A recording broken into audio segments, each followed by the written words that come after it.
नमस्कार, मैं प्रज्ञा आपके सामने फिर उपस्थित हूँ श्रीमद् भगवद गीता के साथ। जैसा कि आपको पता ही है कि हम प्रथम अध्याय के 20 श्लोक पूर्ण कर चुके हैं, जिसमें प्रथम 10 श्लोकों में हमने जाना कि धर्म भूमि युद्ध भूमि कुरुक्षेत्र में दुर्योधन ने जब पांडवों द्वारा रचाई गई व्यूह रचना देखी तो वो द्रोणाचार्य के पास गए।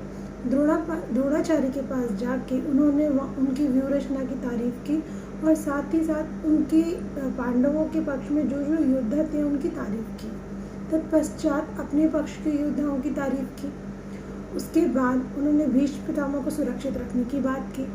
फिर 20 से 30 श्लोक में हमने जाना कि भीष्म पितामह ने शंख उद्घोषणा करके युद्ध की शुरुआत की और बाकी सब महारथियों ने अपनी अपनी उपस्थिति दर्ज कराई। और फिर हमने जाना श्री कृष्ण और अर्जुन युद्ध भूमि में थे और जो संजय है वो 20वें श्लोक में हमने जाना था कि संजय धृतराष्ट्र से क्या कह रहा था। तो वो मैं आपको बताती हूँ कि मैंने 20वें श्लोक में क्या पढ़ा था। अथ व्यवस्थितान् द्रष्टा धातृराष्ट्रा कपिध्वजा प्रवृत्ते शस्त्र संपाते धनुरद्युमय पांडवा ऋषिकेशं तदा वाक्य मिदमाह महीपते। तो ये संजय धृतराष्ट्र से कह रहे हैं, उस समय हनुमान से अंकित ध्वजा लगे रथ पर आसीन पांडुपुत्र अर्जुन अपना धनुष उठाकर तीर चलाने के लिए उद्यत हुआ। हे राजन, धृतराष्ट्र के पुत्रों को व्यूह में खड़ा देखकर अर्जुन ने श्री कृष्ण से ये वचन कहे।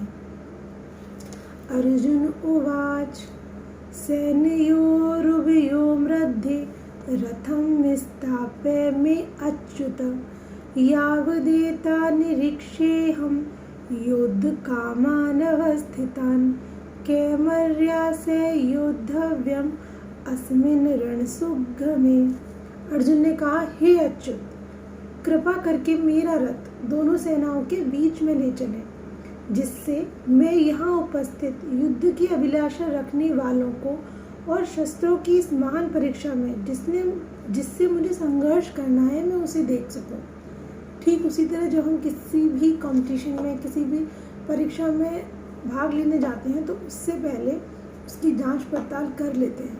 ठीक उसी प्रकार अर्जुन पहले अपने अपोनेंट टीम के लोगों को देखना चाहते हैं कि उन्हें युद्ध करना किसके साथ है। श्लोक नंबर 23। योत्समानान् वक्ष्येऽहं या एत्रेत समागता धृतराष्ट्रस्य दुर्बुद्धे युद्धे प्रियचिकीर्षवा। मुझे उन लोगों को देखने दीजिए, अर्जुन कह रहे हैं, मुझे उन लोगों को देखने दीजिए जो यहाँ पर धृतराष्ट्र के दुर्बुद्धि पुत्र को प्रसन्न करने की इच्छा से लड़ने के लिए आए हुए हैं। दुर्बुद्धि क्यों कह रहे हैं वो?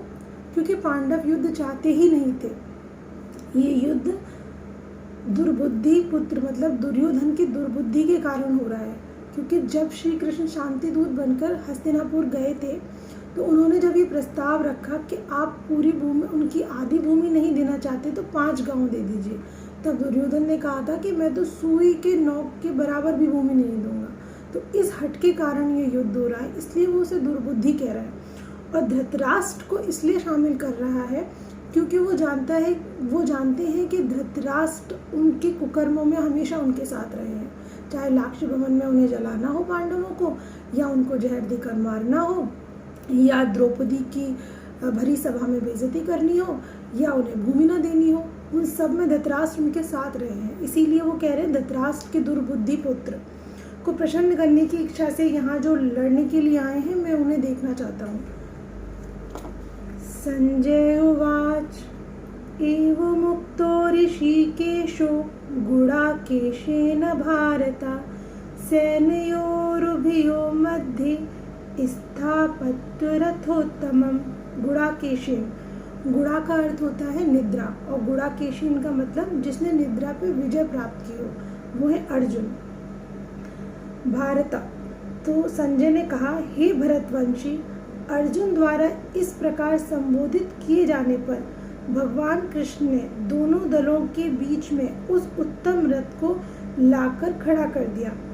हे भरतवंशी, पता है भरतवंशी इसलिए कहा जा रहा है क्योंकि ये सब राजा भरत के वंशज हैं। इसलिए धृतराष्ट्र को संजय भरतवंशी कह के संबोधित कर रहे हैं और इसीलिए इस युद्ध को महाभारत कहा जाता है। तो चलिए आगे चलते हैं श्लोक नंबर 25 की तरफ।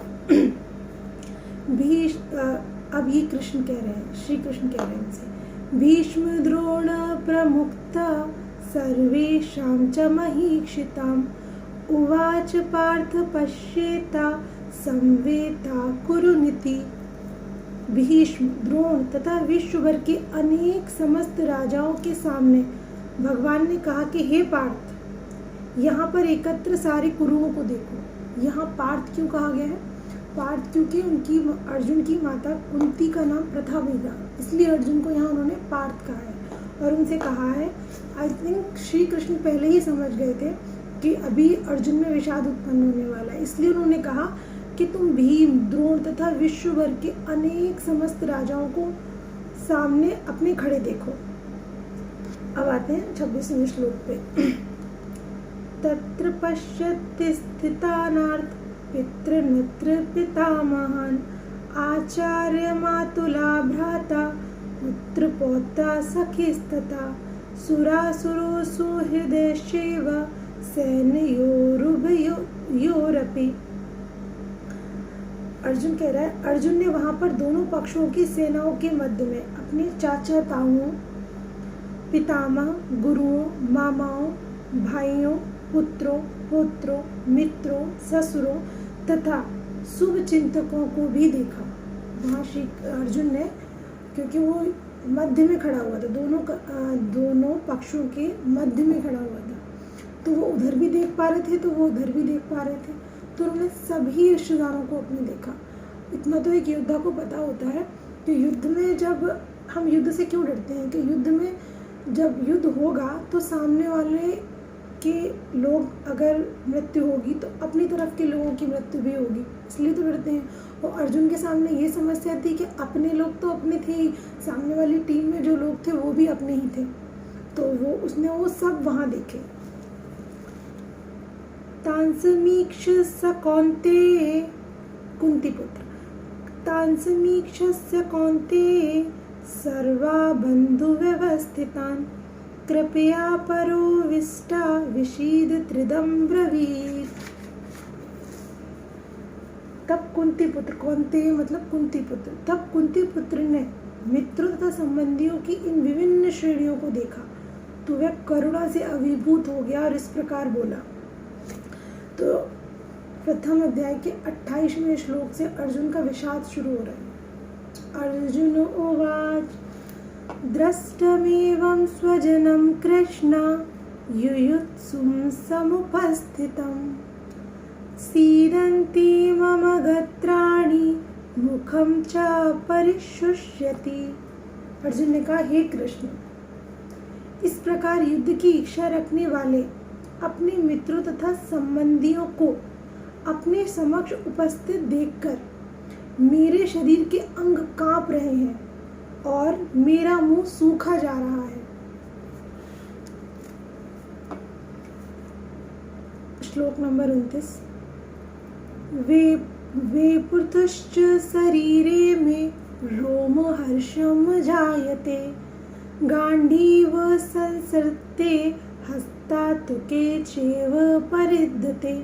अर्जुन के जो धनुष था उसका नाम गांडीव था, तो यहाँ इसलिए गांडीव शब्द यूज किया है। इसका हिंदी अर्थ है मेरा सारा शरीर कांप रहा है, मेरे रोंगटे खड़े हो रहे हैं, मेरा गांडीव धनुष मेरे हाथ से सरक रहा है और मेरी त्वचा जल रही है।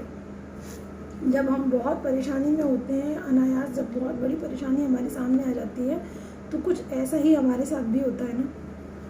न च शक्नोमयं वास्थातुं भ्रमतीव च मे मना नमितानि च पश्यामि विपरीतानि केशव। मैं यहाँ अब और अधिक खड़ा रहने में असमर्थ हूँ, मैं अपने को भूल रहा हूँ और मेरा सर चकरा रहा है।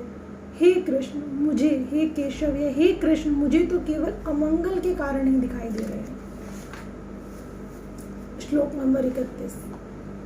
न च श्रेयो न पुष्यामि हत ता स्वजन माहवे, न आकांक्षी विजयम कृष्ण, न राज्यम सुखानि च। अर्जुन कह रहा है, हे कृष्ण, इस युद्ध में अपने स्वजनों का वध करके न तो मुझे कोई अच्छाई दिखती है और ना मैं उससे किसी प्रकार की विजय, राज्य या सुख की इच्छा रखता हूँ। इसमें अर्जुन का विषाद समझने योग्य है कि हमारे लिए सुख सुविधाएं ज़रूरी तो बहुत होती हैं, ऐश्वर्य बहुत बहुत अच्छा लगता है, मगर अगर हम कंपैरिजन करें प्रेम और सुख सुविधाओं में तो प्रेम ज़्यादा मायने रखता है।